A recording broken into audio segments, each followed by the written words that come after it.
KSFE കൃത്യമായിട്ട് KSFE പൊളിഞ്ഞിരിക്കും. KSFEയിൽ നിക്ഷേപമിട്ടിരിക്കുന്ന പൈസയും ചിട്ടി പിടിക്കുന്നവർക്കൊന്നും കൊടുക്കാൻ സാധ്യത വളരെ കുറവാണ്. പ്രധാനമന്ത്രി വിമാനത്തിൽ പോകുന്നില്ലേ?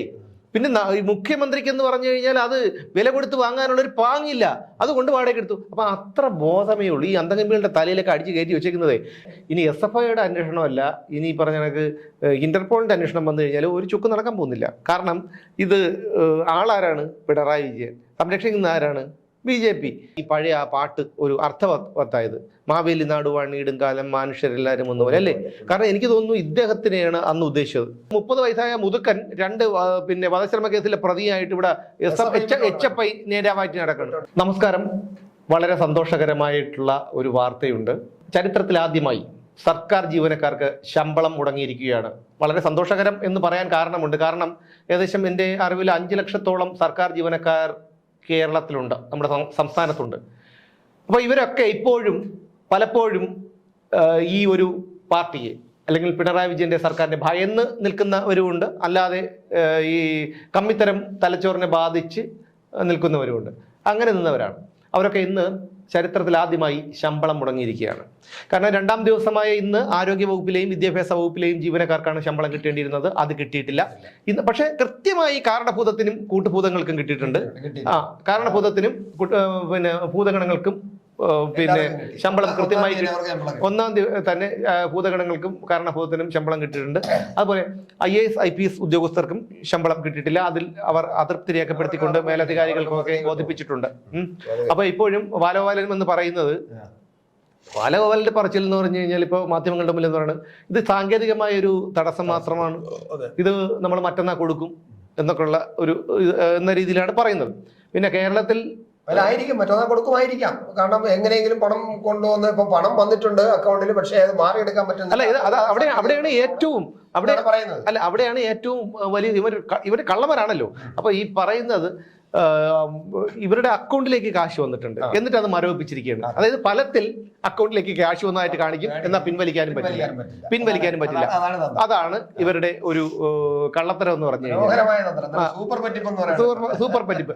കാരണം നമ്മളിത് മാസങ്ങൾക്ക് മുമ്പ് തന്നെ പറഞ്ഞതാണ്. കാരണം ഇത് സംഭവിക്കും.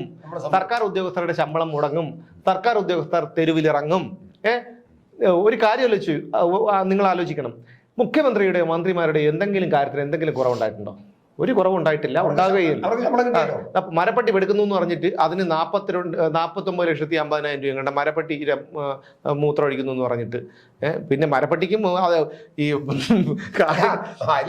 നമുക്ക് നോക്കുന്നത് മരപ്പട്ടിയെ സമ്മതിക്കണമെന്നാണ്. കാരണം ഈ മുഖ്യമന്ത്രിയുടെ കെട്ടണമെന്ന് അവന് നോക്കാമല്ലോ, അവന്റെ ധൈര്യവും നമ്മൾ സമ്മതിക്കണം. കാരണം സൂപ്പറായിട്ട് ഒഴിച്ചു കൊടുത്ത് എത്രയോ ഉപ്പിട്ട പച്ചവെള്ളം കുടിച്ചു.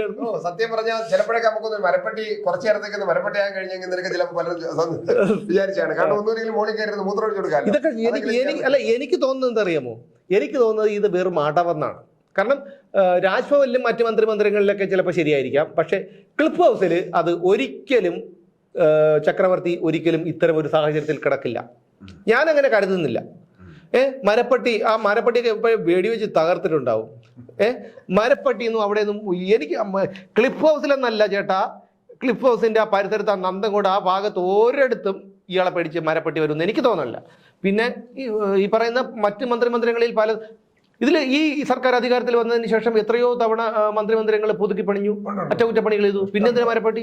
അല്ല, ഈ മരപ്പട്ടി മാത്രം എന്താണ് ഈ പ്രശ്നം? ഈ പുതുക്കി പണിയിൽ എന്ന് പറയുന്നത് വെറുതെ ഒരു പറച്ചിലല്ലേ? ഇത് ഒരു കട്ടൺ, നന്നായിട്ട് കിടക്കുന്ന കട്ടൺ, നന്നായിട്ട് പ്രവർത്തിക്കുന്ന AC, നന്നായിട്ട് പ്രവർത്തിക്കുന്ന ബൾബ്, ഇതെല്ലാം ഇളക്കി മാറ്റുക, കണ്ടോന്റെ പൈസ എടുത്ത് വയ്ക്കുക, എന്നിട്ട് അതിന് ഇരട്ടി കാശിടുക.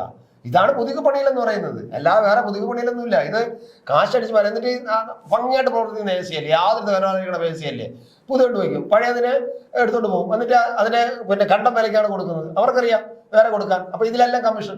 ഇതാണ് സർക്കാർ മന്ദിരം പുതുക്കിപ്പണിയിൽ എന്ന് പറയുന്നത്. അല്ലാതെ നമ്മൾ വിചാരിക്കുമ്പോൾ അവിടെ എന്തോ ഒരുപാട് നമ്മളെ വീടൊക്കെ തകർപോലെ ചവരൊക്കെ ഇടിഞ്ഞ് പൊളിഞ്ഞ് വെച്ചിരിക്കുന്നത്, അങ്ങനെയല്ല. എല്ലാം ക്ലിയർ ആണ്. അല്ല, ഇന്നിപ്പോ ഞാൻ നമ്മുടെ ആർ ടി ഓഫീസിലെ CC ഫിനാൻസ് നമ്മുടെ RC ബുക്കിൽ നോട്ട് ചെയ്യണമെന്നുണ്ടെങ്കിൽ നേരത്തെ 150 രൂപയെന്തോ ഫീസ് അടച്ചാൽ മതിയായിരുന്നു. ഇപ്പം 2,500 രൂപയാണ് ഫീസ്. 2,500 രൂപയാണ്. അതായത് ഏതെല്ലാം തരത്തിൽ ജനങ്ങളെ പിഴിഞ്ഞെടുക്കാമോ. ഇനി ഇനി ഞാൻ പറഞ്ഞില്ല, ഞാൻ മുമ്പ് പലപ്പോഴും പറയാറുള്ളത് പോലെ പോലീസുകാരെയും അതുപോലെ ആൾക്കാരെ നിർത്തും.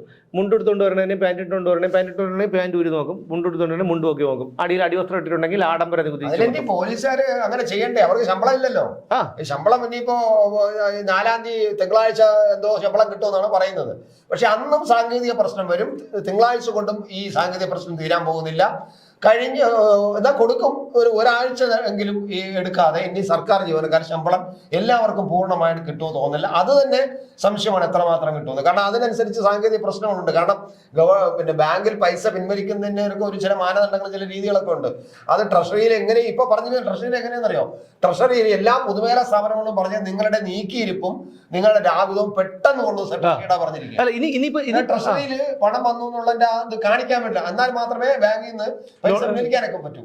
അപ്പൊ അതുകൊണ്ട് ട്രഷറിയിൽ പണം വന്നു എന്ന് കാണിക്കണം. അതിന് കാണിക്കണമെങ്കിൽ എല്ലാ പൊതുമേഖലാ സ്ഥാപനങ്ങളും പറഞ്ഞു. അപ്പൊ ഈ പൊതുമേഖലാ സ്ഥാപനങ്ങൾ എന്ന് പറയുന്നത് തകർന്ന് തരിപ്പണായിക്കൊണ്ടിരിക്കുകയാണ്. അല്ല, പൊതുമേഖലാ സ്ഥാപനം എന്ന് പറഞ്ഞാൽ കള്ളുചെത്തി തൊഴിലാളി ക്ഷേമ ബോർഡിൽ നിന്ന് 500 കോടി കടം എടുത്തിട്ട് ഇതുവരെ തിരിച്ചു കൊടുത്തിട്ടില്ല. അങ്ങനെ കെട്ടിട നിർമ്മാണ ക്ഷേമ നിധി ബോർഡ്, തയ്യൽ തൊഴിലാളി ക്ഷേമ നിധി ബോർഡ്, ഇങ്ങനെ പല സ്ഥലങ്ങളിൽ നിന്നും കടം വാങ്ങിച്ചിട്ട് കൊടുത്തിട്ടില്ല, കൊടുക്കുകയില്ല. ഇനി ഈ പറയുന്നത് എന്താണ്? ഉയർന്ന പലിശ വാഗ്ദാനം ചെയ്ത് എന്താണ് കൊടുത്തേക്കണം? പലിശ പോയിട്ട് മുതൽ പോലും അമ്മ കൊടുക്കും. അല്ല, അതിനിപ്പോ വന്നിരിക്കുന്നത് കോപ്പറേറ്റീവ് ബാങ്കുകൾ, നമ്മുടെ സാധാരണ സർവീസ് കോപ്പറേറ്റീവ് ബാങ്കുകൾ. സർവീസ് കോപ്പറേറ്റീവ് ബാങ്കുകൾ 816 മറ്റാണ് എന്റെ ഓർമ്മയില് സർവീസ് ബാങ്കുകളിൽ നിന്നും സർക്കാർ കടമെടുത്തിരിക്കുകയാണ് പെൻഷൻ കൊടുക്കാൻ വേണ്ടിയിട്ട്. പെൻഷൻ കമ്പനി എന്ന് പറയുന്ന കമ്പനി ഉണ്ടാക്കി. ഈ പെൻഷൻ കമ്പനി നമ്മൾ ഇതുവരെ അങ്ങനെ കേട്ടിട്ടില്ല. ഈ ഗവൺമെന്റ് അധിവേശനം ഒരു പെൻഷൻ കമ്പനി, ഒരു കിഫ്ബി ഇങ്ങനെയൊക്കെ ഉണ്ടാക്കി വെച്ചിരിക്കുന്നത് എന്തിനാണ്? കടം വാങ്ങിക്കാൻ വേണ്ടിയിട്ടാണ്. എന്നിട്ട് സർക്കാരിന്റെ കണക്കിൽ അത് വരരുത്. അത് സർക്കാർ വാങ്ങിച്ചിട്ടില്ല, അത് പെൻഷൻ കമ്പനിയാണ് വാങ്ങിച്ചതെന്ന് പറയാൻ വേണ്ടിയിട്ടാണ്. അല്ലെങ്കിൽ കിഫ്ബിയാണ് വാങ്ങിച്ചത്, ഞങ്ങൾ വാങ്ങിച്ചില്ല എന്ന് പറയാൻ വേണ്ടി. പക്ഷെ അത് കേന്ദ്ര ഗവൺമെന്റ് അതിന്റെ മോനെ പിടിച്ചു കഴിഞ്ഞു. നിങ്ങൾ കിഫ്ബിയുടെ പേരിൽ വാങ്ങിച്ചാലും പെൻഷൻ കമ്പനിയുടെ പേരിൽ വാങ്ങിച്ചാലും അത് നിങ്ങളുടെ പേരിൽ ഞങ്ങൾ കൂട്ടും എന്ന് പറഞ്ഞപ്പോഴാണ് ഇരിക്കുന്നത്. എന്തായാലും പെൻഷൻ കമ്പനിയിൽ നിന്ന് ഈ കോപ്പറേറ്റീവ് ബാങ്കിൽ നിന്ന് ഏകദേശം ഒരു 3412 കോടി, 3412 കോടി രൂപ, 12 കോടി രൂപയാണ് ഇപ്പൊ എടുത്തിരിക്കുന്നത്. അല്ല, അതെ ചോദിക്കുന്നതൊക്കെ നമ്മളിപ്പം ശരി, നമുക്കൊരു 100 കോടി തരണം അല്ലെങ്കിൽ 150 കോടി തരണം എന്നൊക്കെ ശരി, 13,600 കോടി, ഇതൊക്കെ എന്തൊരു സർക്കാരിന്റെ ചെലവിന് എത്രയൊക്കെ വരും എന്നുള്ളതുകൊണ്ടാണ്. അത് നമുക്ക് വലിയ തുകയാണ് തോന്നുന്നത്, സർക്കാരിന് വലിയ തുകയല്ല. കാരണം ഒരു മാസത്തെ ചെലവ് ശമ്പളത്തിന് തന്നെ എത്ര കോടി വേണം. അപ്പൊ എന്തായാലും ഇപ്പൊ കോപ്പറേറ്റ് ഞാൻ പറഞ്ഞു വന്നതാണ്, ഈ ഓരോ മാസം ചെന്ന് ഇങ്ങനെ കടം വാങ്ങിച്ച് ഭരിക്കാനാണെങ്കിൽ അല്ല, ഇത് ഞങ്ങൾക്ക് ഉള്ളത് അവകാശമാണെന്നാണ് പറയുന്നത്. പിന്നെ അവിടെ കൊണ്ട് കൊടുത്തിരിക്കുന്നത്. അങ്ങനെ വരുമ്പോൾ ഞാൻ ഇപ്പം പ്രധാനമന്ത്രി ഈ പാർലമെന്റിൽ ഒരു പ്രസംഗം നടത്തി. ഈ ഞങ്ങൾക്ക് ആവശ്യമുള്ളത് നിങ്ങൾ പറയുന്നത് എങ്ങനെയാണ്? കാരണം അവിടെ ഈ ഒരു നാടകം കളിച്ചല്ലോ അവിടെ പോയിട്ട്, ഒരു പ്രതിഷേധ നാടകം കളിച്ചല്ലോ പിണറായി വിജയൻ, ഇംഗ്ലീഷിലൊക്കെ പ്രസംഗിച്ചുകൊണ്ട് അവിടെ പോയിട്ട് ഒരു പ്രതിഷേധ നാടകം കളിച്ചല്ലോ. ആ നാടകം കളിച്ചപ്പോ അപ്പൊ തന്നെ പാർലമെന്റില് പ്രധാനമന്ത്രി ഒരു പ്രസംഗം നടത്തി. കുറെ പേര് ഇവിടെ വന്നിട്ട് എന്തൊക്കെയോ നാടകം കളിച്ചിട്ട് പോകുന്നുണ്ട്. പക്ഷെ നിങ്ങളൊരു കാര്യം ആലോചിച്ച് നോക്കണം, നിങ്ങളെ നാട്ടിലേക്ക് എടുക്കുന്ന കാര്യം നിങ്ങൾക്ക് തന്നെ തരണമെന്ന് പറഞ്ഞാൽ ഇത് മഹാഭാരതം വലിയ രാജ്യമാണ്. ഈ രാജ്യത്ത് കാശ്മീരിൽ നിന്ന് ആണ് പിന്നെ വെള്ളം ഒഴുകുന്നത്. അപ്പൊ കാശ്മീരിലെ വെള്ളം കാശ്മീരിയാർ പറയുന്നത് ഞങ്ങളുടെ നാട്ടിൽ നിന്നാണ് വെള്ളം അത്രയും ഒഴുകുന്നത്, മറ്റു സംസ്ഥാനത്തിന് ഞങ്ങൾ കൊടുക്കില്ല, ഞങ്ങൾക്ക് മൊത്തം കാശ്മീരിയാർക്ക് വേണമെന്ന് പറഞ്ഞാൽ വല്ലാതെ നടക്കുമോ? അതുപോലെയാണ് നമ്മളൊരു എല്ലാവരും ചേർന്നുള്ള ഒരു വലിയ രാജ്യമാണ്. ഈ രാജ്യത്ത് നമ്മൾ എല്ലായിടത്തും കിട്ടുന്നത് എല്ലാവർക്കും കൊടുത്ത് എല്ലാവർക്കും പങ്കുവച്ചാണ് ചെയ്യുന്നത്. അതാണ് ചെയ്യേണ്ടത്, അതല്ലേ സംസ്കാരം, അതല്ലേ രീതി എന്ന് പ്രധാനമന്ത്രി പറഞ്ഞിട്ടുണ്ട്. അതൊന്നും എവന്റെ തലയിൽ കയറില്ല. അല്ല, അത് മാത്രമല്ല, ഞങ്ങൾക്ക് തരാനുള്ള തന്നില്ലല്ലോ, ഞങ്ങളെ ഇന്ന് വാങ്ങിച്ചുകൊണ്ട് തന്നില്ലല്ലോ എന്ന് പറഞ്ഞുകൊണ്ടിരിക്കുകയാണ്. ഓരോ തരാനുള്ള തന്നെ. അങ്ങനെയാണെങ്കിൽ എങ്ങനെയാണ് ഓരോ സംസ്ഥാനം ഉണ്ടാക്കുന്നത്? അവർക്ക് എന്നെ കൊടുത്തുകൊണ്ടിരുന്നാൽ പിന്നെ ഈ കാര്യങ്ങളെല്ലാം നടക്കുന്നത് എങ്ങനെ? അത് തിരിച്ചു പറയാനുള്ള ബോധം ഇവിടെ ഭരണത്തിലിരിക്കുന്നവരും ഈ പ്രചരണത്തിനവർക്കും ഇല്ല.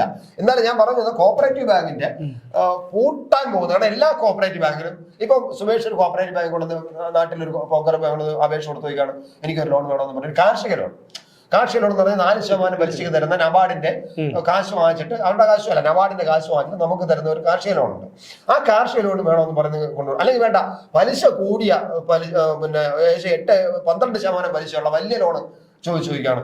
ഇത് 4% ആകുമ്പോൾ എന്തെങ്കിലും ന്യായം പറഞ്ഞ് വേണ്ടാന്ന് പറയും, ഒക്കൂലെന്ന് പറയും.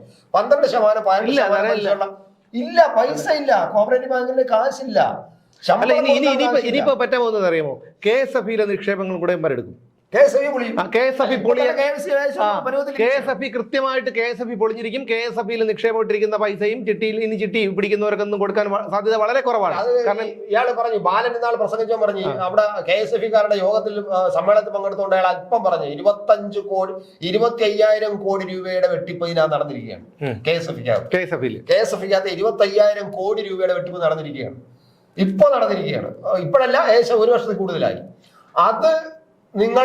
ഇത് നിങ്ങൾ ആണ് ചെയ്തത്. നിങ്ങൾ ഇത് സൂക്ഷിച്ച് മുന്നോട്ട് കൊണ്ടുപോയില്ലെങ്കിൽ ഈ സ്ഥാപനവും പൊട്ടുമെന്ന് സമ്മേളനത്തിനകത്ത് കയറി ഈ ബാലൻ പറഞ്ഞിട്ടുണ്ട്. AK ബാലൻ പറഞ്ഞതാണ്. അത് നമ്മളെ പത്രക്കാരത് വാർത്ത ചെയ്തതുമാണ്. അപ്പൊ അത് 25,000 കോടി ആയിരിക്കില്ല. ഇനി പിന്നെ കൂടി എത്ര? അപ്പൊ സ്വാഭാവികമായിട്ടും ഈ എല്ലാ സ്ഥാപനങ്ങളും പൊളിഞ്ഞു. കെട്രോൺ പൊളിഞ്ഞു, കോപ്പറേറ്റീവ് ബാങ്കുകളെല്ലാം പൊളിയുന്നു. അതോടുകൂടി ഇപ്പോ നിൽക്കുന്ന ആകെ പിന്നെ ബാങ്കോ ഏകദേശം പരുവത്തിലായി. പലയിടത്തും ആളുകൾ വാങ്ങിക്കാൻ പോണില്ല, മദ്യം വാങ്ങിക്കാൻ ആളുകൾ പോകുന്നില്ല. സപ്ലൈകോ പൊളിഞ്ഞ് തരിപ്പണമായി. അത് റേഷൻ കടകളിൽ ഒന്നും കിട്ടാത്ത അവസ്ഥ വന്ന് കേന്ദ്ര ഗവൺമെന്റ് കൊണ്ടുവരുന്ന അരിയാണ്. ഇപ്പൊ ആയിക്കോട്ടെ, എല്ലാം വൻ വിജയമാണ് കേട്ടോ. അല്ല, നന്നായിരിക്കട്ടെ. ഈ ഭാരത അരി വന്നപ്പോഴെങ്കിലും ഒരു അരി കൊണ്ടുവരാൻ ഈ മന്ത്രി കഴിഞ്ഞ. അല്ല, പക്ഷെ വേറെ നമ്മൾ ഒരു കാര്യം ഞാൻ നന്ദി പറയാണ്. കാരണം അദ്ദേഹത്തിന് ആ ഇൻസ്പിറേഷൻ വന്നല്ലോ. അല്ല, ഒരു കാര്യം എടുത്ത് പറയാതെ, കാരണം അദ്ദേഹം തുടങ്ങിയ എല്ലാം ഭയങ്കരമായി മെച്ചപ്പെട്ടു. കേരയിൽ നമുക്കിപ്പോ എന്തുമാത്രം, കാരണം ഇവിടെ 4 മണിക്കൂർ മതി നമുക്ക്. പിന്നെ എറണാകുളം ഇവിടെ കാസർഗോഡ് എത്താനേ 4 മണിക്കൂർ കൊണ്ട് ഇപ്പം എത്താന്ന് കേരളയിൽ കയറി കഴിഞ്ഞാല്. ആകണം. ഇപ്പം അതേപോലെ തന്നെ ഈ ഷൊർണൂർ അപ്പക്കച്ചവടക്കാരികൾ കൊണ്ടുവന്നിട്ട് ഈ കൊച്ചിയിൽ അപ്പം വിട്ടിട്ട് ഉച്ചയ്ക്ക് പോയി ഉണ്ണണം. അവിടെ ഒരു സ്ത്രീ പറയുന്നത് കേട്ടു അവരുടെ അനുഭവം. കാരണം ഈ ഒരു സർക്കാർ വന്നിട്ട് ഞങ്ങൾക്ക് ഇതുപോലെ അപ്പം കച്ചവടം നടത്താൻ പറ്റുന്നല്ലോ എന്നുള്ള ഒരു തമാശയിലെ കാര്യമായിട്ട് കേറി. അതുപോലെ കേസമാരി എന്ന് പറഞ്ഞിട്ട് ഞാൻ എന്നുള്ളൊരു ഓട്ടോറിക്ഷ കയറി. ആ ഓട്ടോറിക്ഷ ചോദിച്ചാൽ അവൻ എന്നെ അടിച്ചില്ലെന്നേ ഉള്ളൂ. കേസവാരി ഫോൺ എന്ന് പറഞ്ഞാൽ റിസീവർ പോലും എടുക്കണ്ട, വിളിച്ചാൽ അവിടെ കേൾക്കും. ആ കണക്കിനാണ് ടെക്നോളജി. ഒന്നും കിട്ടുന്നില്ല. പിന്നെ ഇപ്പൊ ഇനി പരിപ്പ് വരുന്നു പറഞ്ഞിട്ട് പരിപ്പ്. പിന്നെ ഇതിന്റെ ഇടയ്ക്ക് പിന്നെയും വന്നിട്ടുണ്ടല്ലേ, എന്തൊക്കെയോ വന്നിട്ടുണ്ട്. അല്ല, പിന്നെ ലിഫ്റ്റ് എന്ന് പറഞ്ഞാൽ ലിഫ്റ്റ് ചെയ്ത് കൊടുക്കും. അത് ആ ലിഫ്റ്റ് വന്നതിന്റെ ഫലമാണ് ഇന്നലെ മറ്റേ എന്താണ് റാങ്ക് പട്ടികയിൽ ഇല്ലാത്തവര് പോലീസ് ലിസ്റ്റിൽ കടന്നുകൂടിയത്. പറഞ്ഞു തന്നെ കള്ളൻ എന്നുള്ളതിന്റെ ആണ്. അതാണ് കറക്റ്റ് അത് വന്നത്. അത് മാത്രമല്ല, മറ്റേ ഇപ്പൊ കുറച്ചു മുമ്പ് നിന്ന് തള്ളുകയാണ്, മൈക്കിന്റെ മുമ്പിൽ തള്ളുകയാണ്. ഞാൻ ടിവിയിൽ കണ്ടതാ. വീട്ടിൽ പോയിട്ട് അതായത് കാർഷിക രംഗത്ത് നമുക്ക് ചില പ്രതിസന്ധികൾ വന്നുപോയി. കാർഷിക രംഗത്ത് എന്ത് പ്രതിസന്ധി എനിക്ക് മനസ്സിലാവില്ല. വന്നുപോയി എന്താണ്? പൈസ കൊടുത്തില്ല, അതാണ് പ്രതിസന്ധി. പാവപ്പെട്ട നെൽ കർഷകർക്ക് പൈസ കൊടുത്തിട്ടില്ല. പച്ചക്കറി ഉൽപ്പാദിപ്പിച്ച് ഹോർട്ടിക്രോപ്പിന് കൊടുത്തിട്ട് ഹോർട്ടിക്രോപ്പ് പൈസ കൊടുത്തിട്ടില്ല. കോടിക്കണക്കിന് രൂപ പാവം പച്ചക്കറി കൃഷിക്കാർക്ക് കൊടുക്കാണ്ട്, ഹോർട്ടിക്രോപ്പ് കൊടുക്കാണ്ട്, കൃഷി വകുപ്പ് ഡിപ്പാർട്ട്മെന്റ് കൊടുക്കാണ്ട്. അപ്പൊ അതാണ് പ്രതിസന്ധി. അതാണ് അദ്ദേഹം പറയുന്നത്. അത് വന്നുപോയി, നിങ്ങൾ സഹിക്കണം. നാളെ നല്ല നല്ല രാജ്യം വരും എന്നാണ് പറയുന്നത്.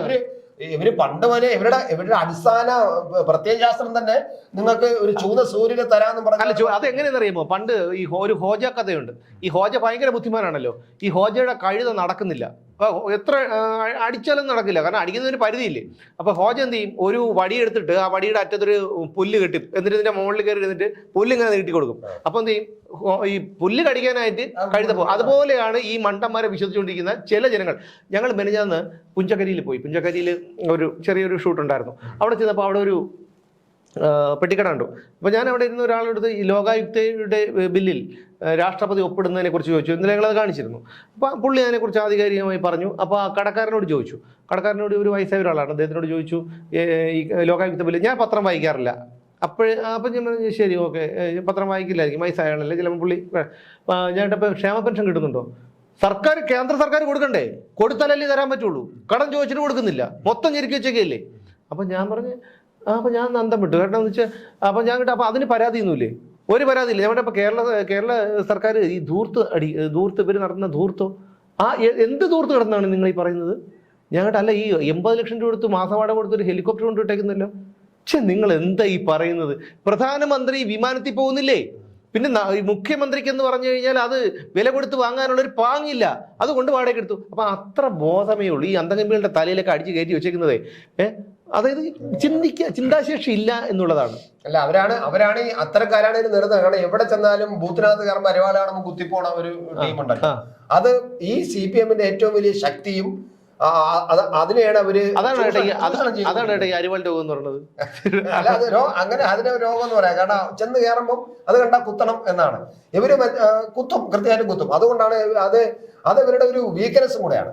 അത് ആണ് മുതലെടുത്തുകൊണ്ട് സഹാക്കള് മുതലെടുത്ത് മുന്നോട്ട് കൊണ്ടാണ്. എന്ത് വന്നാലും എന്തൊക്കെ ചെയ്താലും എന്തൊക്കെ മോട്ടിച്ചാലും വേറൊരു കാര്യമുണ്ട്. എന്തായാലും അവർ വിചാരിച്ച കാര്യങ്ങളൊക്കെ നടന്നു. കാരണം SFIO കേൾക്കാനില്ല, CMRL കേൾക്കാനില്ല, വീണ വിജയനെന്നോ വീണ മുഹമ്മദ് റിയാസ് എന്നോ വീണെന്നോ വീണ തൈക്കണ്ടി എന്നോ മാസപ്പടി എന്നോ ഒന്നും കേൾക്കാനില്ല. എല്ലാം താഴേക്ക് മുങ്ങി, സിദ്ധാർത്ഥിന്റെ മരണത്തിലേക്ക് മുങ്ങിപ്പോയി.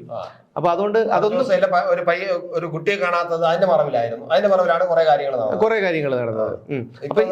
ഇതായി.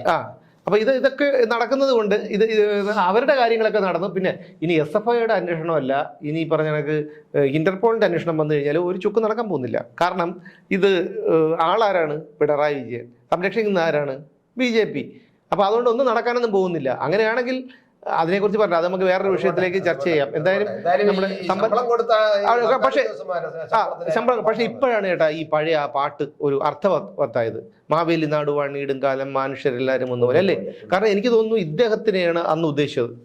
എല്ലാരും തുല്യരാക്കുന്നതാണല്ലോ മാവേലി. അപ്പൊ ഇദ്ദേഹം ഭരിച്ചപ്പോ എല്ലാരും തുല്യരാക്കി. കാരണം കള്ളവുമില്ല, ചതിയുമില്ല, എള്ളോളമില്ല, പുളിവേദന. കാരണം കള്ളമില്ല, ഒരിടത്തും കള്ളമില്ല, ചതിയില്ല, എള്ളോളമില്ല, പുളിവേദന. കാരണം പുള്ളി എന്നല്ല ആരും കള്ളം പോലും ആളെ കാശുണ്ടെങ്കിലല്ലേ കള്ളനെ പോയി പിടിച്ചു വാങ്ങിക്കാൻ പോകും. ആളെ കാശില്ലല്ലോ. അപ്പൊ അതാണ് ആദ്യം ചെയ്തത്. അതാണ് മാവേലിയായ ഇദ്ദേഹം ചെയ്തത്. കാരണം പെൻഷൻ കൊടുത്ത് കാശ് കൊടുക്കൂല, ശമ്പളം കൊടുത്ത് കാശ് കൊടുക്കൂല.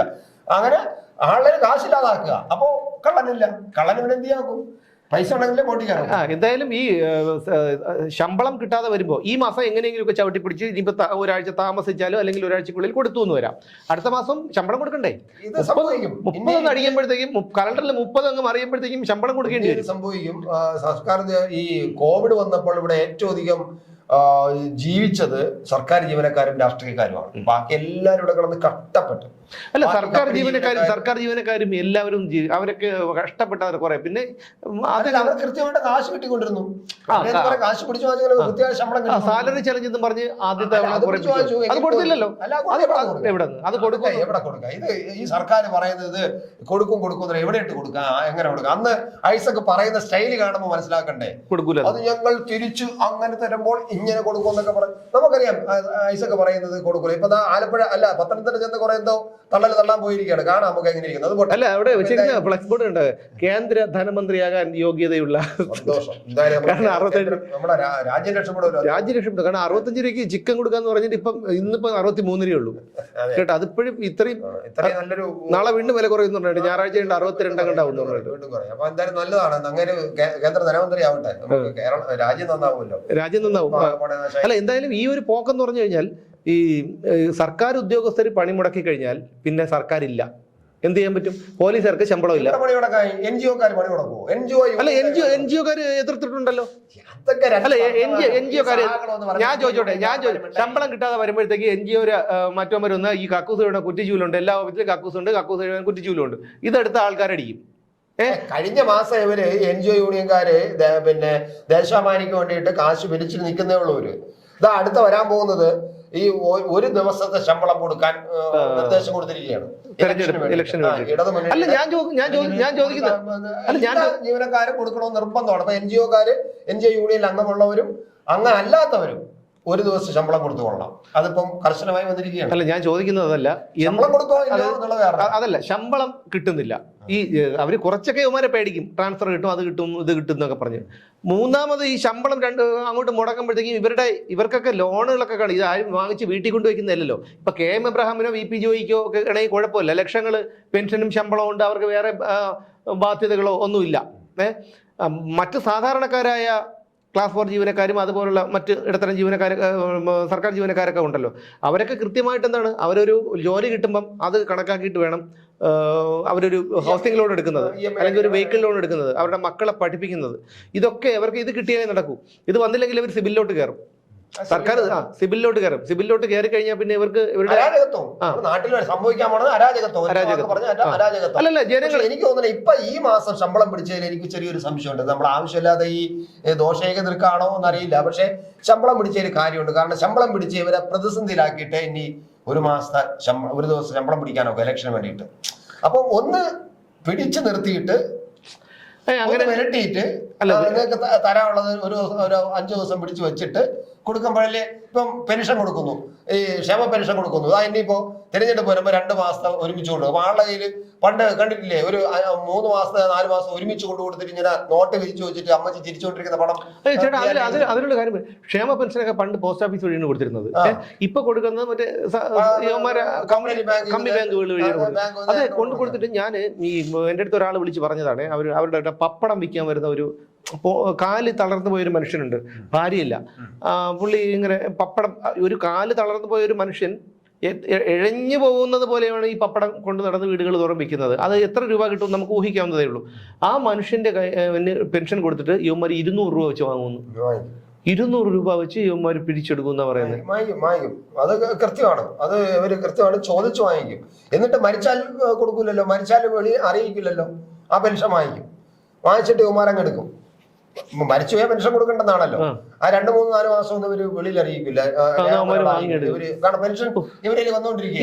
ഇത് വല്ലാത്തൊരു ഒരു കഷ്ടം. എത്ര ഇപ്പൊ പിടിച്ചല്ലോ ഈ അടുത്ത കാലത്ത്, എത്ര പിടിച്ചിട്ട് എന്ത് ചെയ്യാൻ? ഇവിടെ കള്ളമണിയമ്പിള്ള എത്രയോ കേസിൽ പിടിച്ചിട്ടുണ്ട്. അയാൾക്ക് വല്ല കൂസലുണ്ടോ? തിരിച്ചടയ്ക്കും. അതേപോലെ ഈ തമിഴ്നാട്ടിൽ നിന്ന് വരുന്ന നാടോടികളുണ്ടല്ലോ, അവരൊക്കെ വന്നിട്ട് ഈ ഇതിൽ കയറി ബസ്സിലൊക്കെ കയറി സ്ത്രീകളെ മാല പൊട്ടിക്കുന്നു, പേഴ്സ് അടിച്ചുകൊണ്ട് പോകുന്നു, അവർ പോലീസ് പിടിക്കുന്നു, ആളുകൾ അടി പിടിക്കുന്നു, വല്ല കുലുക്കമുണ്ടോ? അതേപോലെ തന്നെയാണ്. എന്തായാലും എനിക്ക് ഒരു കാര്യത്തിലും കൂടെ ഉണ്ട്. കാരണം ഈ കല്യാണാലോചനയൊക്കെ വരുമ്പം, എൻ്റെ കാര്യമല്ല ഞാൻ പറഞ്ഞത്, കല്യാണാലോചനയൊക്കെ വരുമ്പോഴത്തേക്കും പണ്ട് എന്ന് വെച്ചാൽ സർക്കാർ ഉദ്യോഗസ്ഥരാണെങ്കിൽ മാത്രമേ ഞങ്ങൾ കെട്ടിക്കുള്ളൂ എന്ന് പറയും. അപ്പൊ ഈ ബിസിനസ്സുകാരനോ അല്ലെങ്കിൽ വേറെ എന്തെങ്കിലും ഗൾഫുകാരനോ അങ്ങനെ എന്തെങ്കിലും ഒക്കെ ആണെങ്കിൽ പറയും, സ്ഥിരതയില്ലാത്ത ജോലി. പോയി. അയ്യോ, ആ ഒരു ചിന്താഗതി ഇപ്പൊ രക്ഷാകർത്താക്കും ആളുകൾക്ക് ഇല്ല. ഇപ്പൊ സർക്കാർ ജോലിക്കാരനാണോ എന്ന് പറഞ്ഞാൽ വേറെ ഏതെങ്കിലും വല്ല കമ്പനിയിലോ ജോലി അങ്ങനെ വേണം എന്ന് ചോദിക്കും. വലിയ നല്ല മൾട്ടിനാഷണൽ കമ്പനിയിൽ ആ കമ്പനിയാണെന്ന് ചോദിക്കുകയാണ്. ഇപ്പൊ ആള് മാറിക്കഴിഞ്ഞു. കാരണം ഈ സർക്കാർ ജോലി എനിക്ക് ഗുണമില്ലെന്നും സർക്കാർ PSC പിള്ളേർക്ക് ഇപ്പൊ PSC പരീക്ഷ എഴുതാൻ താല്പര്യമില്ല.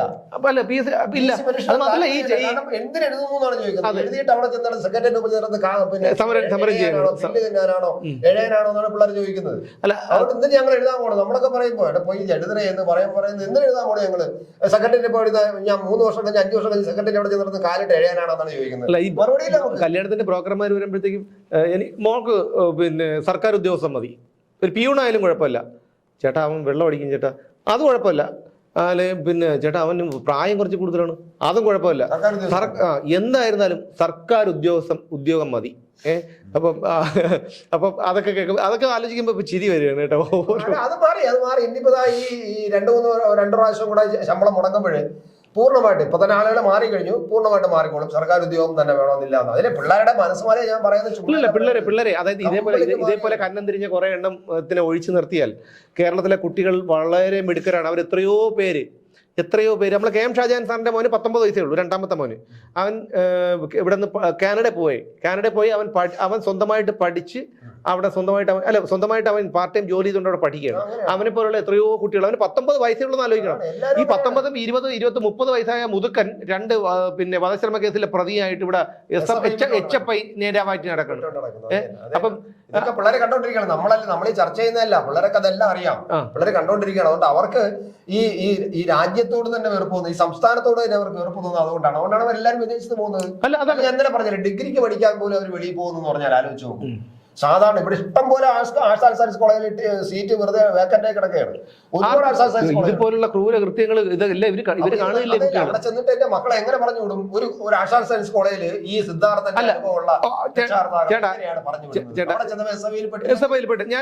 പെട്ടില്ലെങ്കിലും കൊല്ലും, പെട്ടില്ലെങ്കിലും കൊല്ലും. ഇപ്പൊ സിദ്ധാർത്ഥ പെടാത്തോണ്ടാണ് ആത്മാഭിമാനം ഇവർക്ക് നശിക്കുകയാണ് ഈ കുട്ടികൾക്ക്. വേറെ ഒന്നും വേണ്ട.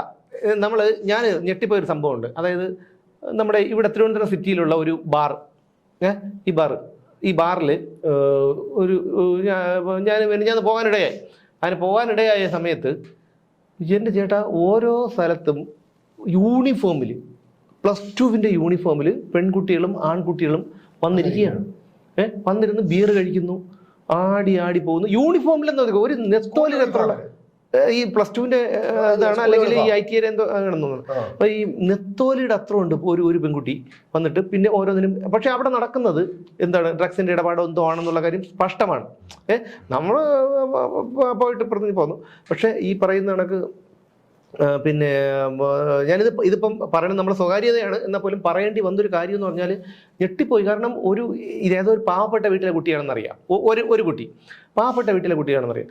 അവർ വന്നിട്ട് ഇതേപോലെ വന്ന് ഇരുന്ന് ബിയർ കഴിക്കുക. അത് ഒന്നൊന്നുമില്ല, കുറേ ആൺകുട്ടികൾ എല്ലാം യൂണിഫോമില്. അവർക്ക് ഈ ബാറിൽ കയറുന്നതിന് അവർക്ക് പിന്നെ ഭയമില്ല, ഇറങ്ങി പോകുന്നതിന് അവർക്ക് ഭയമില്ല.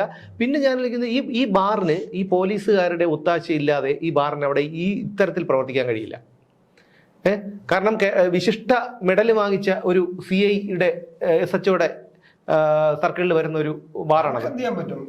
അവരുടെ സ്വാതന്ത്ര്യമാണ് ഈ 18 വയസ്സായ പിള്ളേരുടെ, അല്ലെങ്കിൽ 18 വയസ്സായാലും ആയില്ലെങ്കിലും പിള്ളേരുടെ വ്യക്തിപരമായ സ്വാതന്ത്ര്യമാണ്, അതിനകത്ത് ഇടപെടാൻ പറ്റില്ല. അല്ല, ഞാൻ പറഞ്ഞ പ്രായപൂർത്തിയാകുന്ന നമുക്കറിയില്ല, എങ്കിലും കാഴ്ചയിൽ പ്രായപൂർത്തി തോന്നിയിട്ടില്ല. പക്ഷെ ഉണ്ടാവും, അല്ലെങ്കിൽ അവർക്ക് ഇത് മദ്യം കൊടുക്കാൻ പറ്റില്ലല്ലോ. കൊടുക്കണമെന്ന് വന്ന് പിന്നെ ബിയർ ചോദിക്കുമ്പോൾ ഒരു ഐഡന്റിറ്റി കാർഡ് ചോദിക്കുമോ, എനിക്ക് അവന്റെ കണ്ണിലോട്ട് കുത്തി കൊടുക്കും. അതുകൊണ്ട് അതൊന്നും ഇല്ല.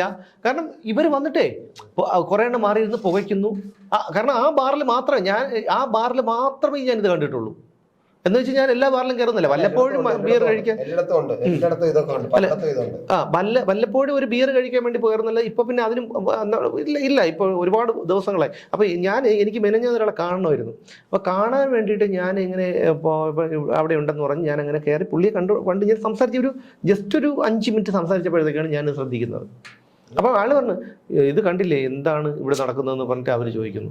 അപ്പം ആ തരത്തിലാണ് കേരളത്തിലെ പോക്ക്. അപ്പം പഠിക്കാനുള്ള നല്ല കുട്ടികളൊക്കെ നിങ്ങൾ പോവുക, നിങ്ങൾ ഈ സ്ഥലം വിട്ട് എസ്കേപ്പ് ആവുക. ഞാൻ ആലോചിക്കുന്നത് അറിയാമോ, ഇവിടെ നിന്ന് 1.5 മണിക്കൂർ യാത്ര ചെയ്ത് കഴിഞ്ഞാൽ ഈ നാഗർകോവിലെത്തും, 1.5 മണിക്കൂർ ഇങ്ങോട്ട് യാത്ര ചെയ്ത് കഴിഞ്ഞാൽ തെങ്കാശി, പുളിയറ ആ ഭാഗത്തെത്തും. ഇതെല്ലാം കൂടെ വിറ്റ് പറക്കി അവിടെ എങ്ങനെ ചെന്ന് ഒരു വീട് വാങ്ങിച്ചോ അല്ലെങ്കിൽ വീട് വെച്ചോ അങ്ങനെ ഒന്നും അറിയേണ്ട കാര്യമില്ല, ഒന്നും ഭയപ്പെടേണ്ട കാര്യമില്ല. കേരളത്തിൽ ഇന്ന് ജീവിക്കുന്ന കാര്യം വലിയ പാടാണ്. കാരണം നമ്മൾ ഈ നാട്ടുമായിട്ട് ബന്ധപ്പെട്ട് കിടക്കുന്നതുകൊണ്ട് നമുക്ക് ഇവിടെ വരേണ്ട ഒരുപാട് ആവശ്യങ്ങളുണ്ട്. 1.5 മണിക്കൂർ ഡ്രൈവ് ചെയ്ത് കഴിഞ്ഞാൽ നമുക്ക് ഇവിടെ എത്താൻ പറ്റും. കാരണം കേരളത്തില് തമിഴ്നാട്ടിലെ ആൾക്കൂട്ടക്കൊലയെ പറ്റി കേൾക്കാനില്ല, ഈ HFI എന്ന് പറയുന്നതിനെ പറ്റി കേൾക്കാനില്ല, ഇതുപോലുള്ള നോക്കുകൂലിയെ കുറിച്ച് കേൾക്കാനില്ല.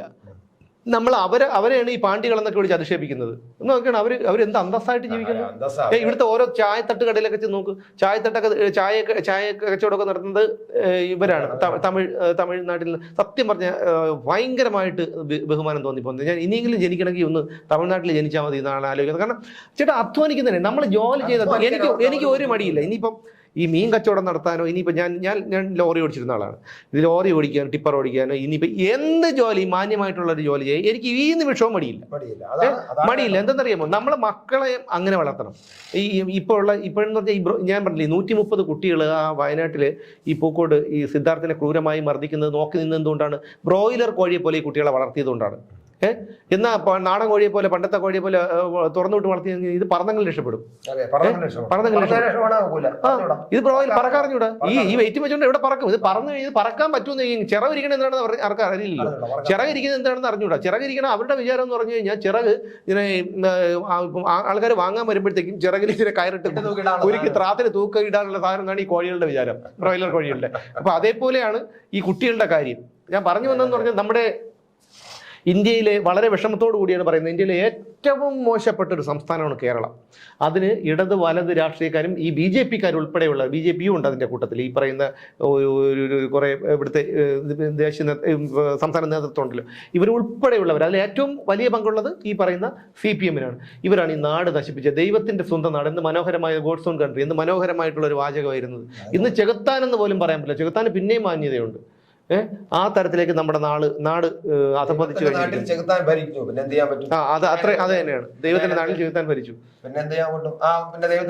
പിന്നെ ഈ പറഞ്ഞ കുറെ കുട്ടികളെങ്കിലും ഇത് തിരിച്ചറിയുന്നുണ്ട്. അവർ ഇന്നത്തെ ടെക്നോളജിയും കാര്യങ്ങളൊക്കെ അവർ നല്ല രീതിയിൽ യൂസ് ചെയ്യുന്നുണ്ട്.